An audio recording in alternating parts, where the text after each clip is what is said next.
আমি বৃত্তি পরীক্ষা দিতে চাই। আমি চাই যে সরকারি স্কুলের ছাত্রছাত্রীদের পাশাপাশি বেসরকারি স্কুলের ছাত্রছাত্রীরা যেন বৃত্তি পরীক্ষা দিতে পারে। বেসরকারি স্কুল এতদিন ধরে বৃত্তি পরীক্ষা দিয়ে আসছে, কিন্তু সরকার হঠাৎ করে সিদ্ধান্ত দিল যে বেসরকারি স্কুল আর বৃত্তি পরীক্ষা দিতে পারবে না। এটা আমাদের জন্য খুবই কষ্টদায়ক।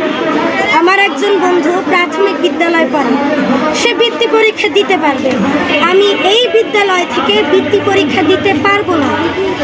এতে আমি অনেক কষ্ট পাই। বর্তমানের সরকার ডক্টর মোহাম্মদ ইউনূস একজন দক্ষ ও জ্ঞানসম্পন্ন একজন ব্যক্তি। আমি তাকে প্রাণ ভরে শ্রদ্ধা করি, তাই আমার তার উপর বিশ্বাস আছে যে তিনি অবশ্যই আমাদের মতো শিশুদের জন্য তিনি এমন একটি সিদ্ধান্ত নেবেন যাতে আমরা বৃত্তি পরীক্ষায় অংশগ্রহণ করতে পারি। বাংলাদেশের সকল শিশু বৃত্তি পরীক্ষা দিতে চায়, তাই আমি চাই এই বৃত্তি পরীক্ষা যেন আমাদের মতো বেসরকারি স্কুলের ছাত্রছাত্রীদের জন্য সবসময় যেন খোলা থাকে। ধন্যবাদ। তারা যদি সরকারি স্কুলে পড়ে বৃত্তি দিতে পারে, আমরা কেজিতে পড়ে কেন বৃত্তি দিতে পারবো না?